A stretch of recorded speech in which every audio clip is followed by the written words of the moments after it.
Good morning, नमस्कार मेरे दोस्त। आज आप लोगों के लिए बहुत ही ख़ास टॉपिक लेके आए हैं। अभी 5 से 6 महीने बाद बीएसएससी आने वाला है, तो बीएसएससी को लेकर के जो कुछ ऑब्जेक्टिव सवाल आते हैं, तो उससे कहाँ तक सवाल पूछा जाएगा, क्या उसकी संभावनाएं हो सकती है, तो हम वो सब सवाल आज जिक्र करेंगे। इससे पहले हम लोगों ने 2016 में जो एसएससी में जो सवाल पूछा गया है, तो उसके ऊपर जिक्र कर लेते हैं। वहाँ से एक सवाल उठाया है, हम लोग वहाँ से कई सवाल उठाने की कोशिश करेंगे। मैं एक बात कहना चाहता हूँ आप लोगों को। अच्छा, ये कनेक्ट है ना? ओके। मैं एक बात बोल देना चाहता हूँ आप लोगों को, यदि तैयारी करते हैं तो आप लोग फॉर्मेलिटी ना निभाएं। तैयारी यदि करते ही हैं तो दिल से करें तैयारी, ताकि उस लायक बनो। तो कम से कम ये तो एहसास हो जाए कि हम अगर बीएसएससी की तैयारी कर रहे हैं तो हम बीएसएससी के लायक है कि नहीं। तैयारी करने के पीछे देखिए, कुछ भी तैयारी कीजिए तो एक आप अपना फंडा सिस्टम, मतलब एक सिस्टम बनाइए। जैसे कि आप बीएसएससी के लेकर के तैयारी कर रहे हैं, तो आप बीएसएससी की क्या औकात है, बीएसएससी की क्या कैपेसिटी है और आपकी क्या औकात है, आप बीएसएससी से कितना दूर हो, ये आप खुद में आकलन करते रहिए। कि बीएसएससी अगर मैथ पूछता है तो मैथ का लेवल क्या है, आपका मैथ का लेवल क्या है, रीजनिंग का बीएसएससी का लेवल क्या है, आपका रीजनिंग का लेवल क्या है, जीके जीएस वो कहाँ से उठाता है और आपके अंदर जीके जीएस का कितना ज्ञान है। तो जब तक ये आकलन नहीं कीजिएगा, आप अपने टारगेट तक नहीं पहुँच पाइएगा। समझ रहे हैं ना? हमेशा आप अपने टारगेट से और अपने बीच, दोनों के बीच कंपेयर करते रहिए, आंख मूंद के तैयारी करते रहिएगा, कभी नहीं हो पाएगा। समझ रहे हैं ना? इसलिए देखिएगा कि लाखों लाखों स्टूडेंट्स होते हैं जो तैयारी करते हैं, लेकिन उसका कितना साल तक तैयारी करते रहते हैं, 4 साल 5 साल, जबकि एक लाइन पे करता है, फिर भी नहीं हो पाता है। वजह ये है कि वो ये नहीं देख पाता है कि मेरा जो टारगेट है उसका क्या कैपेसिटी है, उसकी क्या औकात है और मेरी क्या औकात है। समझ रहे हैं ना? तो आप अपने टारगेट और आप अपने अंदर की जो ज्ञान है, क्षमता है, उसके बीच में हमेशा तुलना करते रहिए कि मैं कितना उससे पीछे हूँ और क्या क्या तैयारी करके वहाँ तक पहुँच सकते हैं हम। तब जाकर के तैयारी करने में मज़ा आएगा, और वो आकलन नहीं करते हैं लोग। तो चलिए हम लोग देख लेते हैं कि आखिर बीएसएससी कहाँ कहाँ से सवाल उठाता है। तो इतने सवाल पे आज हम लोग जिक्र करेंगे जो 2016 में पूछा गया है बीएसएससी में। देख लेते हैं। अब हमारा पहला सवाल, अच्छा एक लाइन उससे पहले मैं ये बोल देना चाहता हूँ आप लोगों को। देखिए, कुछ लोग कहते हैं कि ये समस्या है, वो समस्या है, वो समस्या। मैं एक लाइन बोल देना चाहता हूँ, अपनी बुरी हालातों से भी आप इतना लड़े, अपनी बुरी हालातों में आप इतना मेहनत करो कि सफलता को भी शर्म आ जाए, सफलता भी शर्मा के कह दे कि ले ले बेटा, ये इस पर तेरा अधिकार है। समझ रहे? तो तैयारी उस ढंग से कीजिए आप लोग। आज हम लोग देख लेते हैं संविधान की व्याख्या कौन करता है। ये पहला पॉइंट है हम लोगों का। इससे पहले देख लेते हैं कि आखिर संविधान के पीछे का क्या इतिहास रहा है, इसकी व्याख्या कितने चरणों में की जाती है और क्या ज़रूरत पड़ी समस्या। अच्छा, संविधान जो है ना, अपने आप से हमेशा लड़ते आ रही है, शुरू से लेकर के लड़ते आ रही है और अभी तक लड़ रही है। जैसे जैसे संविधान में संशोधन की ज़रूरत पड़ी है, उसे संशोधन किया गया है। उससे पहले उसके पीछे का कुछ इतिहास है, वो देख लेते। देखिए, संविधान सभा का जो निर्माण हुआ है, उसके निर्माण से पहले संविधान का जो निर्माण हुआ है, उससे पहले संविधान सभा का निर्माण किया गया था। समझ रहे? अब उस संविधान सभा में जो हमारे देश के जाने माने नेता थे, पढ़े लिखे लोग थे, विद्वान थे, उन लोगों को संविधान सभा का सदस्य बनाया गया और उन लोगों ने मिल करके संविधान का निर्माण किया। अब संविधान सभा आया कैसे? तो देखिए, 1934 की बात कर रहे हैं, जब हमारा देश गुलाम था, ब्रिटिश के अधीन थी। तो 1934 में एम एन रॉय ने सर्वप्रथम संविधान सभा लाने की बात कही थी। सिर्फ उसने विचार रखा था। समझ रहे हैं? और ये एम एन रॉय वामपंथी नेता, ये एक वामपंथी नेता थे। वामपंथी नेता समझते हैं? जो किसी धर्म मजहब के पक्षधर नहीं होता है, जो एक सिर्फ न्याय के लिए लड़ते हैं। समझ रहे हैं? वामपंथी नेता का ये एक नेता थे, वामपंथी नेता। इन्होंने 1934 में संविधान सभा का एक विचार सिर्फ रखा था। उस समय उतना जिक्र नहीं किया गया, इस पे उतना ध्यान नहीं दिया गया। उसके बाद जब भारत में 1946 ईस्वी में जब क्रिप्स मिशन आया था, क्रिप्स मिशन जब असफल हो गया, तो अंग्रेज़ों ने क्रिप्स मिशन को असफल होने के बाद उन्होंने भारत में 3 सदस्यीय कैबिनेट मिशन लाया था। 3 सदस्यीय कैबिनेट मिशन लाया।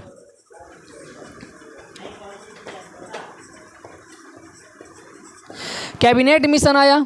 अच्छा, ये 3 सदस्यीय कैबिनेट मिशन ने क्या किया, भारत में एक प्रस्ताव पारित किया।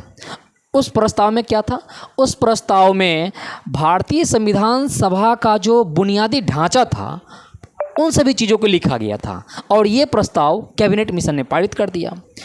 इसी प्रस्ताव को आगे चल करके इसका नाम दे दिया गया था संविधान सभा।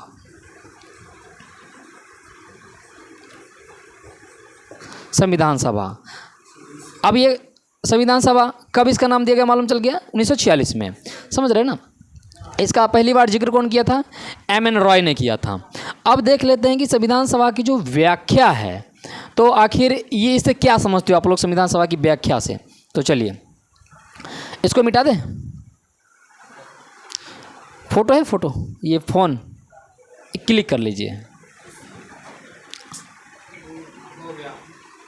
चलिए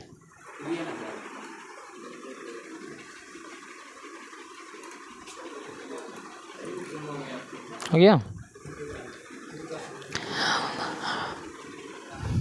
उसके बाद देख लेते हैं संविधान सभा की व्याख्या कौन करता है। तो ये संविधान सभा की जो व्याख्या है वो सर्वोच्च न्यायालय करती है।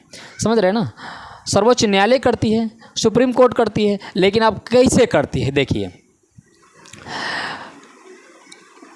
संविधान सभा की जो व्याख्या है ना कई चरणों में की जाती है। तो पहली बार सर्वोच्च न्यायालय ने संविधान सभा की जो व्याख्या की थी, तो पहली बार इसका जो दृष्टिकोण रखा गया था वो रखा गया था पाठवादी दृष्टिकोण।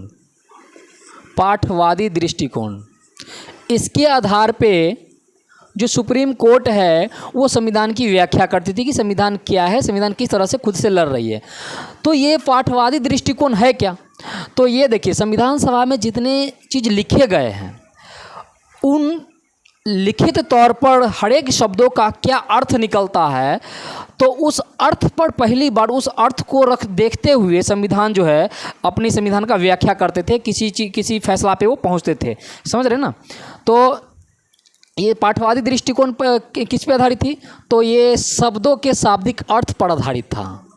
शब्दों के शाब्दिक अर्थ पर आधारित था। अब इसमें पंगा क्या क्या हुआ, तो जब संविधान लागू हुआ तो पहली बार 1950 में ही पंगा, 1950 से ही पंगा शुरू हो गया। समझ रहे हैं। अब देखिए संविधान जो हमेशा कुछ न कुछ इसके आर्टिकल है जो हमेशा आपस में टकराते रहते हैं। समझ रहे हैं। और इसी की व्याख्या सुप्रीम कोर्ट करती है, इसी का सॉल्यूशन कौन देती है, सुप्रीम कोर्ट देती है। तो 1950 में जब ए के गोपालन ने क्या किया, मद्रास असेंबली में जाकर के एक केस कर दिया। समझ रहे हैं। जैसे कि अगर बात करें तो आर्टिकल 21 में लिखा हुआ है कि सुप्रीम कोर्ट यानी ये क्या बोलते हैं हमारी जो संविधान है वो किसी भी व्यक्ति के जो प्राण होती है ना उसकी प्राण की ये रक्षा करते हैं। अब देखिए आर्टिकल 21 में लिखा गया है व्यक्तिगत स्वतंत्रता होती है, आपकी ये प्राण की ये रक्षा करती है। ये हमारा जो संविधान होती है वो इसकी रक्षा करती है, सुप्रीम कोर्ट रक्षा करती है इसकी आर्टिकल 32 के तहत। अब प्राण का तात्पर्य ये होता है कि आपको कोई क्षति नहीं पहुंचा सकता है, आपको कोई हत्या नहीं कर सकता है। समझ रहे हैं ना। बेवजह आपकी कोई हत्या नहीं कर सकता है, अगर कोई कारण भी है तो आपकी हत्या नहीं कर सकता है, ये कानून देखेगी। समझ रहे हैं। लेकिन प्राण का यहाँ तात्पर्य कुछ और ही निकल गया। अब लोगों ने कहा कि ये प्राण लिखा हुआ है, आर्टिकल में लिखा हुआ है। अगर मान लेते हैं कि भारत में किसी गरीब व्यक्ति के पास खाने के लिए अनाज नहीं है, कुछ भी नहीं है, अब खाने के बगैर अगर उसकी प्राण चली जाएगी तो ये तो इसका सुप्रीम कोर्ट इसका मतलब उपाय करेगी। मतलब है कि सुप्रीम कोर्ट इसको मतलब सॉल्यूशन इसका सुप्रीम कोर्ट देगी। अब प्राण का मतलब यहाँ निकाल लिया गया। समझ रहे हैं ना। तो इसको लेकर के फिर से पंगा हो गया। ए के गोपालन ने मद्रास में जाकर के केस कर दिया और असेंबली और मद्रास की जो कोर्ट है मतलब ये क्या बोलते हैं ये विधानमंडल है असेंबली, उसमें और ए के गोपालन का नाम सुने आप लोग। ए के गोपालन कम्युनिस्ट पार्टी का एक सदस्य रह चुके हैं। 1990 वाला जो भारत का जो टिकट होता है ना, अभी इंदिरा गांधी का टिकट देखिएगा किसी पर टिकट लगाया जाता है टिकट देंगे जो स्टाम्प टाइप का जो होता है, 20 रुपये का स्टाम्प, 40-100 रुपये का स्टाम्प। कभी अगर आप एक कोर्ट में बनवाए हुए कोई कागज़ उगज तो उस पर रहता है, तो उस पर किसका रहता है? इंदिरा गांधी का रहता है। हाँ, तो 1990 वाला जो स्टाम्प पे जो फिगर था वो ए के गोपालन का था, ए के जी साहब का था, समझ रहे हैं। और स्वतंत्रता संग्राम में इनका भी काफ़ी योगदान रहा है। 1950 में ही मद्रास का जो विधानमंडल था, असेंबली, उसमें और ए के गोपालन के दोनों के बीच मतभेद हो गया। तो सुप्रीम कोर्ट ने सुझाव दिया कि जो असेंबली है ना वो स्वतंत्र है। अगर किसी व्यक्ति के जीवन से संबंधित यदि कोई कानून बनाना चाहती है तो वो असेंबली बना सकती है, समझ रहे हैं। तो सुप्रीम कोर्ट ने ये तर्क दे दिया कि असेंबली जो होता है, जो विधानमंडल होता है, वो किसी भी इंसान के व्यक्तिगत जीवन से संबंधित, यदि उसके प्राण से संबंधित यदि कोई कानून बनता है तो वो असेंबली बना सकती है, समझ रहे हैं। तो ये प्राण को लेकर के, प्राण जो शब्द है उसका शाब्दिक जो अर्थ है ना, इसको लेकर के मुद्दा अटक गया। अब यहाँ पर इसकी व्याख्या जो हमारा सर्वोच्च न्यायालय है, तो पहली बार जो इसकी व्याख्या की तो उसने किस आधारित पे की थी? पाठवादी दृष्टिकोण। और ये किस पे आधारित था? शब्दों के शाब्दिक अर्थ पे आधारित था, समझ रहे। जबकि प्राण का मतलब कुछ और था, यहाँ लोगों ने प्राण का मतलब कुछ और निकाल लिया। दूसरी बार जो आया तो वो आया संरचनावादी दृष्टिकोण को लेकर के। अब इसमें पंगा कहाँ का हुआ? तो इसमें पंगा हुआ ए के गोपालन और वर्सेस मद्रास का केस। ये याद रख लीजिएगा, ये आया था 1950 में, वर्सेस मद्रास सरकार। ये कब आया था? 1950 में, समझ रहे। अब आगे फिर देखिए, जैसे जैसे समाज में पंगा हुआ है, जैसे जैसे लोगों ने संविधान के ऊपर उंगली उठाया है, तो सर्वोच्च न्यायालय ने अपना दृष्टिकोण हमेशा बदलते गया है, समझ रहे। पहली बार उंगली उठाया गया 1955 में। उस समय जो संविधान का जो दृष्टिकोण था वो पाठवादी था, शब्दों के आधार पे था। 50 में, समझ रहे ना, कुछ की लागू कब हो गया था संविधान? 50 में लागू हुआ था ना, 26 जनवरी 1950 को। चलिए, तो इसके ऊपर पहली बार ही लागू हुआ और पहली बार ही उंगली उठ गया, समझ रहे। तो सर्वोच्च न्यायालय ने फिर इसका ये दृष्टिकोण अपनाया। फिर दूसरा दृष्टिकोण अपनाया 1973 में, और ये दृष्टिकोण था संरचनावादी दृष्टिकोण। हाँ, तो देख रहे हैं ना, जब जब पंगा होता है तो उसका सॉल्यूशन कौन देता है? सर्वोच्च न्यायालय, सुप्रीम कोर्ट देता है। तो पहला सवाल है आपका, संविधान की व्याख्या कौन करता है? तो सुप्रीम कोर्ट करती है। तो चलिए, ये था। दूसरा था इसका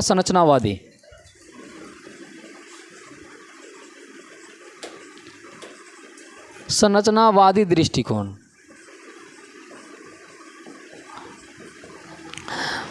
हाँ, तो मैंने बताया कि जब जब संविधान के ऊपर उंगली उठा है, सर्वोच्च न्यायालय ने अपना कभी कभी तर्क भी बदल दिया है। जो पहले तर्क दिया था कभी कभी उससे भी मुकर गया है, समझ रहे हैं। देखिएगा 78 में जब मेनका गांधी का केस आया था, तो जहां एके जी का जब केस आया 50 में, तो उन्होंने बताया कि ये जो असेंबली है, विधानमंडल है, वो स्वतंत्र है। किसी भी व्यक्ति के व्यक्तिगत जीवन से अगर कोई कानून बनाना होता है तो वो विधानमंडल बना सकती है। लेकिन जब मेनका गांधी का केस आया तो उन्होंने बताया कि नहीं, ये विधानमंडल के ऊपर भी पाबंद है, समझ रहे ना। तो ये अपने जो तर्क है वो बदल दिया। उसके बाद हम बात करें तो 1973 की केशवानंद भारती का केस, ये बहुत ही दिलचस्प कहानी थी इसका। अगर गोलकनाथ हेनरी का कहानी पढ़ोगे तो वो भी बहुत दिलचस्प है। जिसमें इंदिरा गांधी सरकार में थी, बहुत पंगा हुआ था, बहुत बेहतरीन था उस समय 13 जजों का एक पैनल बनाया गया था। सबसे पहले 8 जजों का पैनल बनाया गया था। उसके बाद जो हाईएस्ट जो बड़ा पंगा हुआ था उसमें 13 जजों का पैनल था। तो अब जो जजों का जो पैनल होता है ना, वो अब विषम संख्या में होती है, समझ रहे ना। विषम संख्या में इसलिए होती है ताकि निर्णय लेना आसान हो जाए। अगर सम संख्या लेगा तो मान लेते आधा इधर एक तरफ, आधा मतलब कोई केस है तो उसमें आधा जो जज है वो एक पक्ष में हाथ उठाएगा और आधा है विपक्ष में हाथ उठाएगा, तो फैसला कैसे होगा? तो इसलिए जो है वो विषम संख्या में दी जाती है। तो जब 1973 की बात कर लेते हैं हम लोग, 1973 में केशवानंद भारती का केस आया था और ये बहुत ही दिलचस्प रोचक कहानी थी, केशवानंद भारती का केस। बात ये था कि जब इंदिरा गांधी सरकार में आई, 77 में आ गई थी। जब इंदिरा गांधी सरकार में आई थी तो उनको लगा कि भारत में कुछ लोगों के पास खाने के लिए अनाज नहीं है, रहने के लिए ज़मीन नहीं है, घर नहीं है, और कुछ लोगों के पास इतने इतने ज़मीन है, इतने इतने संपत्ति है। इस तरह से अगर संपत्ति का केंद्रीकरण होने लगेगा तो बिहार में भुखमरी आ जाएगा। तो उन्होंने क्या किया कि संविधान भारत में, समझ रहे ना, तो अब ये तो मेरा पुराना आदत है, तो उनको लगा कि भारत में भुखमरी आ जाएगा, समझ रहे ना। तो उन्होंने क्या किया, इंदिरा गांधी ने, कि उस समय संविधान में संशोधन करना उन्होंने शुरू किया। वो चाहती थी कि सुप्रीम कोर्ट मेरे अधीन हो, समझ रहे हैं। उसने क्या किया, केरल में जितने भी ये मतलब संत लोग होते हैं, उनका जो मठ था, उस मठों को कब्जा करने लगे, क्योंकि उनके मठ के अंदर बहुत संपत्ति होता था, समझ रहे ना। तो उस संपत्ति को वो इंदिरा गांधी कब्जा करने लगी, जो सरकार थी, इंदिरा गांधी की जो सरकार थी वो कब्जा करने लगी। उसके बाद बात करें पंजाब में, जो गोलकनाथ हेनरी 2 भाई था, उसके पास इतना संपत्ति था तो उसको छीनने लगा, जबकि संविधान में संपत्ति का अधिकार जो मौलिक अधिकार था, और मौलिक अधिकार कोई छीन नहीं सकता है, इसका रक्षा सुप्रीम कोर्ट करती है आर्टिकल 32 के तहत, समझ रहे ना। तो ये बात यहाँ पर फंस रही थी। इंदिरा गांधी को मालूम था कि हम ऐसे किसी का संपत्ति छीन नहीं सकते हैं, संपत्ति छीनेंगे तो संविधान मेरे खिलाफ आ जाएगी, समझ रहे ना। तो जितने भी मठ था ना, उस मठों को, जितने संपत्ति था उसको जब्त करने लगी थी ये इंदिरा गांधी की सरकार। केशवानंद भारती को पता चल गया कि मठ की जितनी संपत्ति है उसको कब्जा किया जा रहा है। उसने आर्टिकल 26 का सहारा लिया और जाके इंदिरा गांधी के ऊपर केस कर दिया, प्रधानमंत्री के ऊपर जाके केस कर दिया। उसने कहा कि आर्टिकल 26 हमें ये बताता है कि आप अपने धर्म के प्रचार प्रसार के लिए संपत्ति अर्जित कर सकते हैं, और ये हमारा मौलिक अधिकार है, और आप हमारे धर्म के प्रचार प्रसार के लिए अर्जित की गई संपत्ति को छीन रहे हैं। इंदिरा गांधी के लिए यह एक, समझ लीजिए कि एक इज्जत का सवाल था। वो हर हाल में चाहती थी कि जिसके पास संपत्ति है वो सरकार के अंदर हो, उसको जब्त करना चाहती थी। पंगा कई दिनों तक चला, 63 दिनों तक इस बात पे बहस चला। इंदिरा गांधी एकदम अडिग हो गई थी कि किसी तरह हमको ये केस जीतना है, समझ रहे ना। उस समय पहली बार सबसे अधिक जजों का पैनल बनाया गया था, 13 जजों का पैनल बनाया गया था, समझ रहे हैं, 13 जजों का पैनल बनाया गया था। और इसमें इंदिरा गांधी को बार बार मात मिला, हार का सामना करना पड़ा। चूँकि इंदिरा गांधी जो है सुप्रीम कोर्ट से गुस्सा गई थी, सुप्रीम कोर्ट पर उसका ना मतलब काफ़ी क्रोध आ गया था। वजह यह था कि गोलकनाथ हेनरी के केस में भी वो मतलब हार गया था, मतलब कई बार इसको मात दे दिया था इंदिरा गांधी को, भारत सरकार को, और इसमें भी केशवानंद भारती को ही जीत मिला। इसमें जो 6 जो जज था उसने इंदिरा गांधी के पक्ष में हाथ उठाया, और जो 7 जज था वो केशवानंद भारती के पक्ष में हाथ उठाया, और इस तरह से इंदिरा गांधी भी हार गई फिर से ये केस।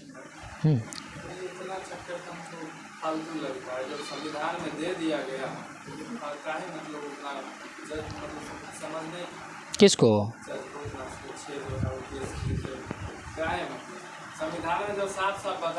हाँ हाँ, बात है कि संशोधन वाली भी तो बात है। सरकार के पास ये भी तो ताकत है कि वो संशोधन कर सकती है। देश के हित में यदि कोई कानून बनाती है तो विधायिका के पास ये अधिकार है कि विधायिका कानून बना सकती है। विधायिका तो काम ही कानून बनाना है कि नहीं।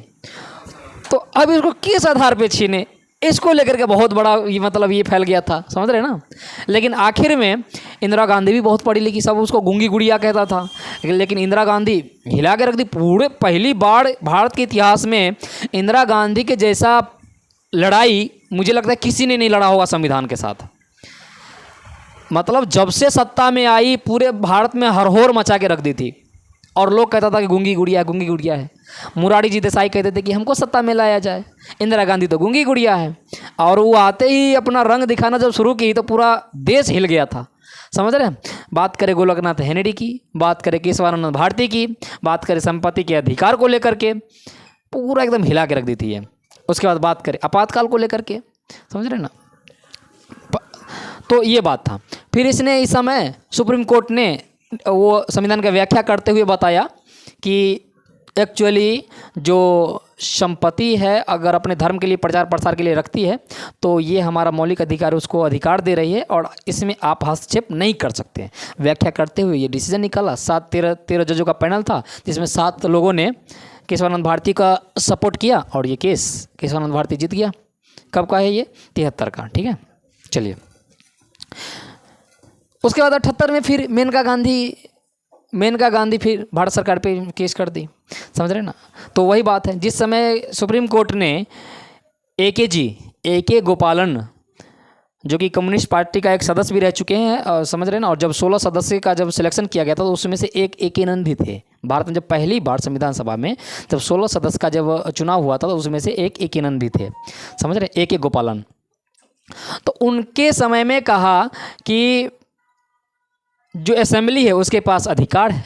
आज जब मेनका गांधी आई तो कहे कि नहीं, असेंबली के पास भी पाबंद है, वो भी हर तरह का कानून नहीं बना सकता है।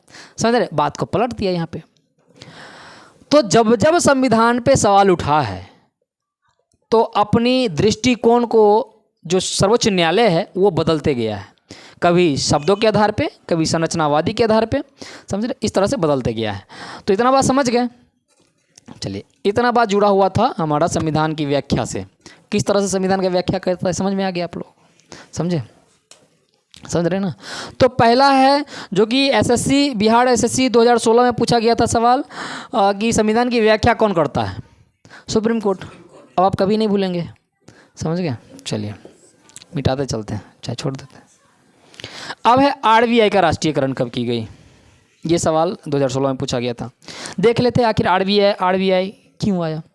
तो पहली बार जो आरबीआई आया था ना, आरबीआई का गठन वैसे 1934 में किया गया था। समझ रहे? इसकी भी गठन कब की गई थी? 1934 में। तो इसका सबसे पहली बार आया था तो मेरे ख्याल से 20 करोड़, मात्र 20 करोड़ जो संपत्ति थी इसके साथ इस बैंक का शुरुआत की गई थी। समझ रहे? मात्र 20 करोड़ से। तो लोगों को लगा कि ये तो 20 करोड़ तो है ही। हाँ, शायद 1935 में आया था, बिल्कुल सही बोले। 1934 में इसका जिक्र किया गया था, आरबीआई लाने की जिक्र की गई थी। समझ रहे? और इसकी स्थापना 35 में हुई थी। समझ रहे ना?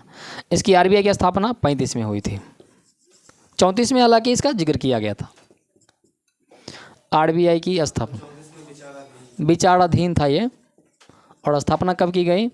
35 में। तो उस समय लगभग की हम बात कर रहे हैं 20 करोड़ संपत्ति के साथ ही इसका शुरू किया गया था। तो लगा कि ये एक तो मतलब जो लागत है वो कम है, हालांकि वैसे भी कह सकते हैं कि उस समय की 20 करोड़ कम नहीं हो सकती है, लेकिन फिर भी उन लोगों को लगा कि इतनी संपत्ति अगर केंद्रीकरण हो जाए, यदि कुछ ही लोगों के हाथों में चला जाए तो फिर तो बैंक आरबीआई ख़त्म हो जाएगी। समझ रहे? बैंक इस तरह से नहीं चल पाएगा। तो इसलिए एक कुछ खास लोगों के पास पैसा का केंद्रीकरण ना हो, इसको देखते हुए इसका जो है 1949 ईस्वी में इसका राष्ट्रीयकरण कर दिया गया था। समझ गए? अब आरबीआई का काम क्या होता है? आरबीआई क्या करती है? बैंक तो बहुत सारा है। आरबीआई ये सेंट्रल लेवल का बैंक है और ये किसी भी देश की मुद्रा को जारी करती है। समझ रहे ना? कोई बैंक के पास अधिकार नहीं है कि वो मुद्रा को जारी करे। मुद्रा का जारी कौन करता है? आरबीआई करती है। मुद्रा जो हमारा जो नोट वगैरह होता है करेंसी, वो कब तक चलेगा और कब उसको ख़त्म कर दिया जाएगा ये भी तय करता है आरबीआई। कब तक वो चलने के लायक है, कितना फट जाएगा तभी वो मतलब चलेगा, और कब वो उसका जो है वो क्या बोलते हैं उसका लिमिट ख़त्म हो गया है, तो ये इसका भी निर्धारित कौन करता है? आरबीआई करती है। समझ रहे हैं? 1942 की बात करें तो 1942 में ये आरबीआई भारत और बर्मा का दोनों का साथ साथ में दोनों का करेंसी की आरबीआई ही मतलब तय करती थी। भारत और बर्मा दोनों का करेंसी की 1942 तक आरबीआई तय करती थी, लेकिन 1942 के बाद फिर बर्मा की जो करेंसी है वो बर्मा का जो बैंक है वो तय करने लगी और आरबीआई सिर्फ भारत के करेंसी का तय करने लगी। समझ रहे? करेंसी होता है, करेंसी होता है। तो अब दूसरा सवाल क्या है? आरबीआई का राष्ट्रीयकरण कब किया गया था?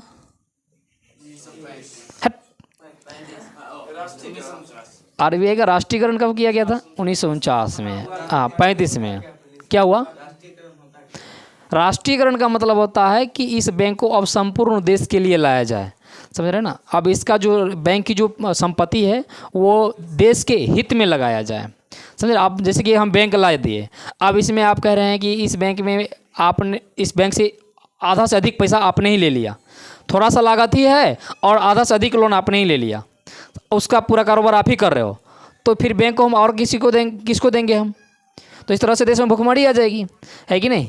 तो राष्ट्रीयकरण किया गया। अब क्या है कि अब ये बैंक संपूर्ण देश के लिए सोचेगी कि इस पैसे को कहाँ कहाँ इन्वेस्ट करना है, समझ रहे ना। संपूर्ण देश के लिए सोचेगी, राष्ट्र के हित में सोचेगी, समझे। किसी खास व्यक्ति के लिए नहीं सोच करके ये संपूर्ण राष्ट्र के लिए सोचेगी। इसलिए इसका राष्ट्रीयकरण कब किया गया था? 1949 में, समझ गए। और ये 2016 का पूछा हुआ सवाल है। चलिए अब हम लोग देख लेते हैं सत्यजीत रे। सत्यजीत रे का आपको 16 में पूछा गया कि सत्यजीत रे का संबंध किससे है, किन क्षेत्रों से है? सत्यजीत रे का संबंध किन क्षेत्रों से है? तो सत्यजीत रे एक निर्देशक रहे, फिल्म डायरेक्टर रहे हैं। इनका 1955 में एक फिल्म आया था पाथेर पंचाली। पाथेर पंचाली ने एक अवार्ड भी जीता था पहली बार। 1955 में इनका फिल्म आया था पाथेर पंचाली, समझ रहे ना। तो सत्यजीत रे का पहली बार फिल्म कब आया था? पाथेर, हाँ, सत्यजीत रे। इनका पहला फिल्म कब आया था? 1955 में। वो फिल्म का नाम क्या था? पाथेर पंचाली, समझ रहे ना। ये एक डायरेक्टर थे। अब अगर एक्टर की बात करें उससे पहले हम बात कर लेते हैं फिल्म के क्षेत्र में दादा साहेब फाल्के अवार्ड। फाल्के अवार्ड का नाम सुने होंगे, समझ रहे ना। तो दादा साहेब फाल्के इनके नाम पर दी जाती है। तो दादा साहेब फाल्के का जो जन्म हुआ था, दादा साहेब का जन्म, ये दादा साहेब का जन्म 1870 ईस्वी में हुआ था, समझ रहे ना। और ये एक निर्माता और निर्देशक भी रहे थे उस समय में, दादा साहेब फाल्के, समझ रहे। एक प्रोड्यूसर भी थे और डायरेक्टर भी थे। उन्होंने पहली बार देश में पहली फीचर फिल्म जो लाया था वो था राजा हरिश्चंद्र, पहला फीचर फिल्म।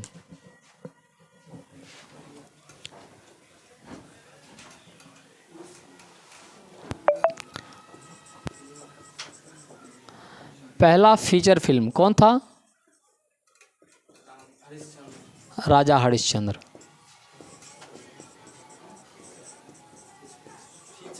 फीचर क्या होता है? चलचित्र और फुल लेंथ का फिल्म। पहले शॉर्ट होता था, पहली बार जो फुल लेंथ का फिल्म बनाया गया था वो था राजा हरिश्चंद्र, समझ रहे, फुल लेंथ का फिल्म। तो इनके दादा साहेब फाल्के का जो योगदान रहा है फिल्मों में, इसको लेकर के फिल्मों में एक बहुत बड़ी अवार्ड दी जाती है, फाल्के अवार्ड, समझ रहे। जिसमें अगर पहली फाल्के अवार्ड की बात करें, अगर एक्टर की बात करें, अभिनेत्री की, तो पहली बार अभिनेत्री के तौर पर देविका रानी को पहली बार ये फाल्के अवार्ड दिया गया था। देविका रानी को 1969 में, समझ रहे, पहली बार अभिनेत्री, समझ रहे ना। देविका रानी को 1969 में फाल्के अवार्ड दी गई थी, समझ रहे।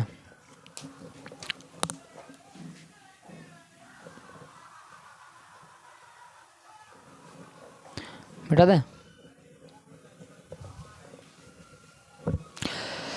अब थोड़ा जल्दी जल्दी खींच देते हैं, क्लास शायद लंबा जा रहा है। हाँ, 2 भाग बांट दीजिएगा, क्या जाता है। 28 मिनट हो गया, कोई दिक्कत नहीं, 2 भाग बांट देते, फटाफट खींच देते हैं।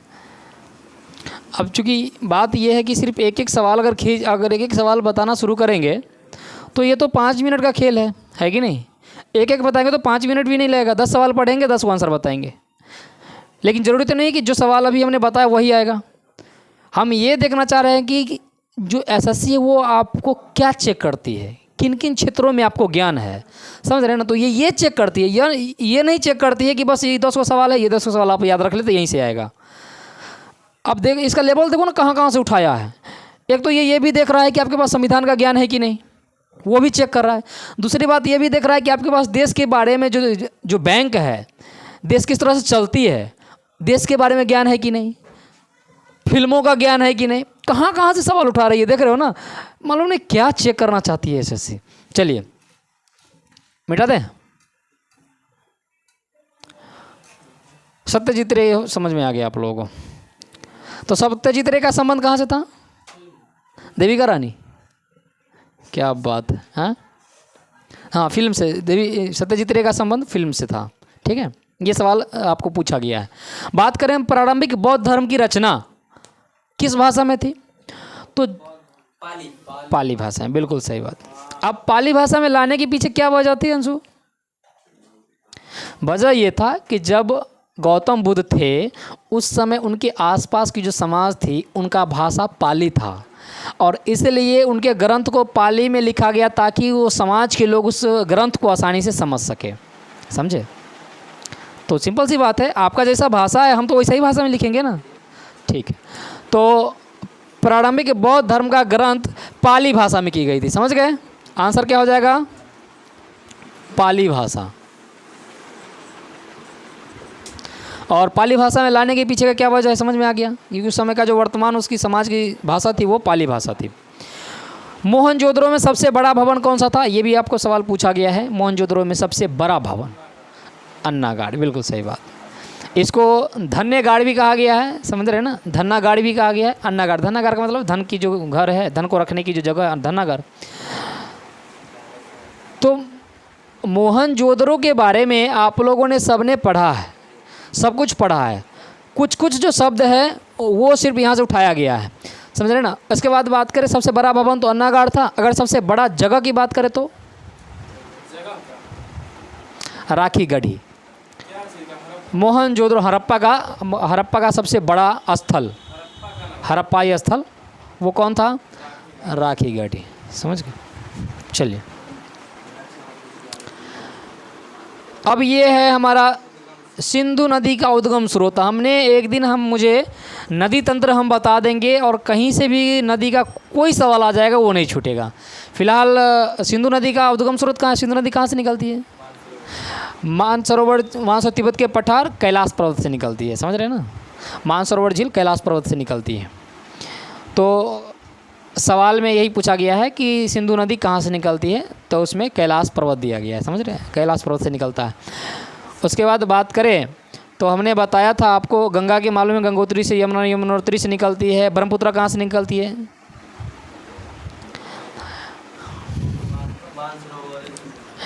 ब्रह्मपुत्र की बात करें तो मैंने एक बार आप लोगों को बताया था।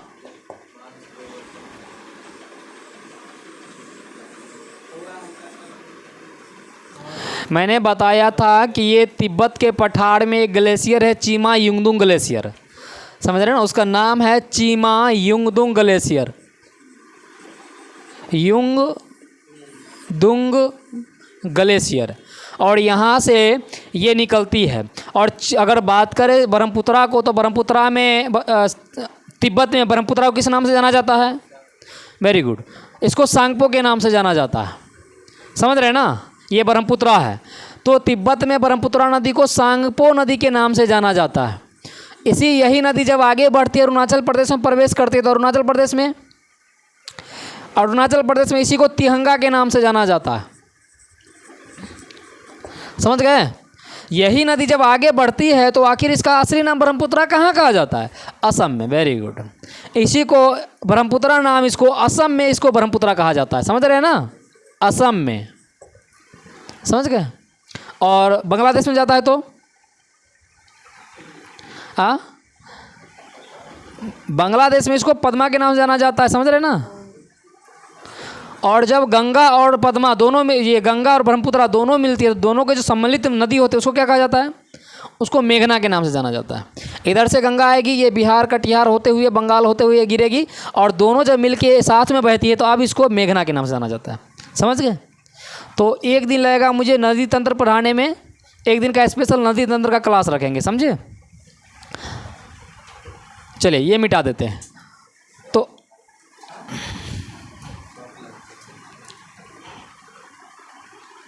चलिए, सिंधु नदी हो गया। अब ये मैं आप लोगों को पढ़ा चुका हूँ। मूल अधिकारों के लिए मुकदमा किस आर्टिकल के तहत कर सकते हैं? मूल अधिकार, फंडामेंटल राइट्स के लिए अगर आपको लड़ना है तो किसके तहत लड़ सकते हैं?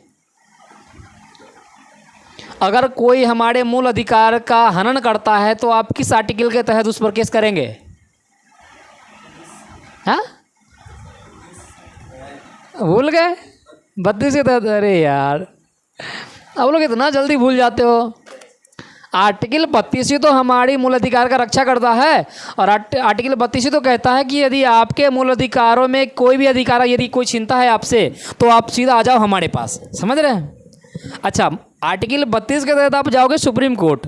यदि सुप्रीम कोर्ट दूर पड़ रहा है और आपको जाना है बिहार का हाई कोर्ट, तो किसके तहत जाओगे? आर्टिकल 226। समझ रहे ना? तो ये आपको एसएससी में पूछा गया सवाल है कि मूल अधिकारों के लिए मुकदमा कर सकते हैं किसके तहत? 32 के तहत। चलिए, ये भी हो गया। अगला है ब्रिटिश को फ्रांसीसी चुनौती का अंत कहाँ हुआ था? तो देखिए, भारत में अधिकार को लेकर के ब्रिटिश और फ्रांस हमेशा आपस में ये लड़ते रहे हैं। समझ रहे हैं ना? अब जगह हमारा और लड़ रहे वो दोनों भाई यूरोपियन लोग। तो इन्होंने इसका जो लड़ाई हुआ है, कर्नाटक का 3 लड़ाई हुआ है ब्रिटिश और फ्रांस के बीच। अगर बात करें हम 1748, पहली लड़ाई हुआ था 1700, प्रथम कर्नाटक की लड़ाई। प्रथम कर्नाटक की लड़ाई 1746 से 1748 के बीच लड़ी गई थी। किसके किसके बीच लड़ी गई थी? फ्रांस और ब्रिटेन के बीच। समझ रहे हैं ना? ये पहली कर्नाटक की लड़ाई लड़ी गई थी। और इसका जो प्रथम कर्नाटक की लड़ाई के जो ये क्या बोलते संधि हुआ था, वो कहाँ हुआ था? एक्सला चैपल, ये एक जगह का नाम है। समझ रहे हैं ना? एक्सला चैपल ये जगह का नाम है। इस जगह पर प्रथम कर्नाटक युद्ध की संधि हुई थी। ब्रिटिश और फ्रांस के बीच में, दोनों के बीच समझौता हुआ था कि भाई जिस मुद्दे पे लड़ रहे हो अब शांत रहो। समझ रहे हैं ना? पहली बार पंचायती हुई थी। संधि को हम पंचायती कहते हैं। समझ रहे हैं ना? जो अपने गांव घर में होता है, 2 गो लड़ लेता है तो हम लोग क्या करते हैं? पंचायती करते हैं। तो पहला पंचायती कहाँ हुआ था? एक्सला चैपल में। और ये कब हुआ था? 1748 ईस्वी में। फिर से इन लोगों ने पहला पंचायती हो गया, लेकिन कौन समझाए भाई दोनों को? फिर से लड़ाई स्टार्ट कर दिया। तो द्वितीय कर्नाटक जो युद्ध हुआ वो कब हुआ था? 1749 से लेकर के और 1756 तक, ये 1754 तक। समझ रहे हैं? और इसकी जो संधि हुई, ये पंचायती हुआ हमारा पांडिचेरी में। पांडिचेरी कहाँ है मालूम है आप लोगों को? इसे भी सवाल आता है। पांडिचेरी तमिल में भी है और पांडिचेरी का कुछ भाग केरल में भी है। समझ रहे हैं ना? तो ये तमिल में पांडिचेरी कहाँ हुआ था? तमिलनाडु में। समझ गए? तीसरा जो हुआ था तृतीय कर्नाटक युद्ध, जिसको सप्तवर्षीय युद्ध के नाम से भी जाना जाता है। तृतीय कर्नाटक युद्ध ये हुआ था 1756 से लेकर के 1763 तक। और इसकी संधि हुई पेरिस में। पेरिस मालूम है कहाँ है? फ्रांस की राजधानी है पेरिस। समझ रहे ना? तो पेरिस में हुआ। और ये अंत में वांडीवास का लड़ाई हुआ था। वांडीवास जगह का नाम है। और ये वांडीवास के लड़ाई में ब्रिटिश ने फ्रांस को पूरी तरह से वॉश कर दिया। समझ रहे हैं ना? मतलब फ्रांस का सफाया कर दिया और फ्रांस का अंत हो गया। फ्रांस जो चुनौती दे रहा था बार बार ब्रिटिश को, अब फ्रांस की चुनौती ख़त्म। और वो किस लड़ाई के साथ हुई थी? वांडीवास की लड़ाई के साथ। समझ रहे हैं ना? और ये तृतीय कर्नाटक युद्ध के दौरान हुआ था। तो हमारा ये सवाल है अगला, ब्रिटिश को फ्रांसीसी चुनौती का अंत कहाँ हुआ था? वांडीवास की लड़ाई में। समझ गए? चलिए, ये ख़त्म। विक्रम साराभाई अंतरिक्ष केंद्र कहाँ है? तिरुवनंतपुरम। तिरुवनंतपुरम कहाँ है? केरल में है। सॉरी, केरल में है, मारेंगे हम। अगरतला त्रिपुरा की राजधानी है। तो ये तिरुवनंतपुरम आपको जो है साराभाई विक्रम के ये केरल में है।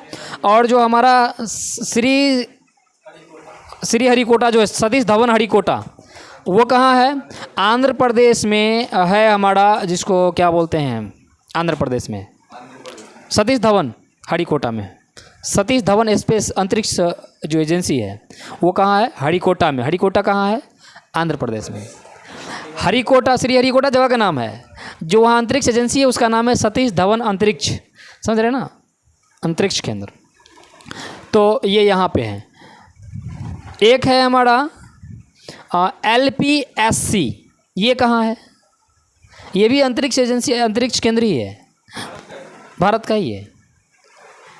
ये केंद्र भी है तिरुवनंतपुरम में है, केरला में, LPSC।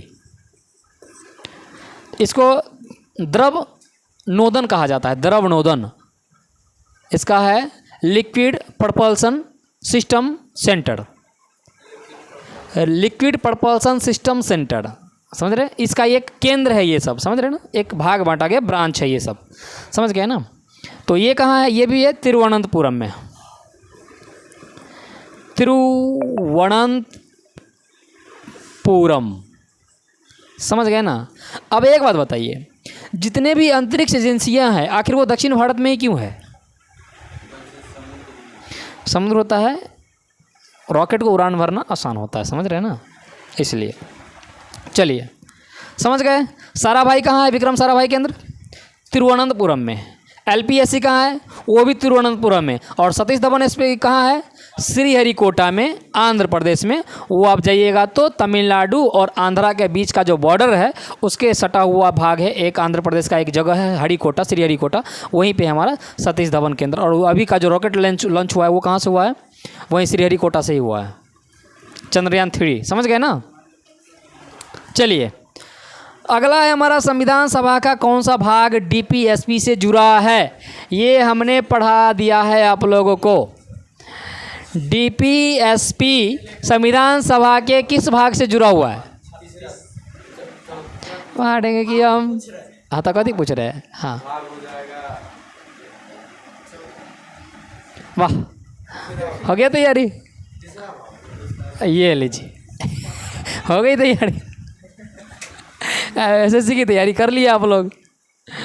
मैंने इतना आर्टिकल ख़त्म कर दिया है, आप लोगों को भाग तक याद नहीं है।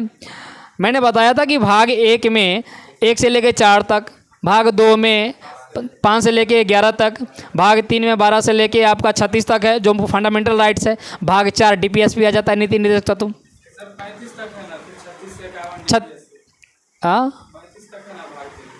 हाँ 36 से 51 DPSP। अच्छा अभी हम कुछ गलत बोल दिए थे? अच्छा तो संविधान सभा का कौन सा भाग DPSP से जुड़ा हुआ है? भाग पूछ रहा है, कौन सा भाग है? चौथा भाग है समझ गए। तो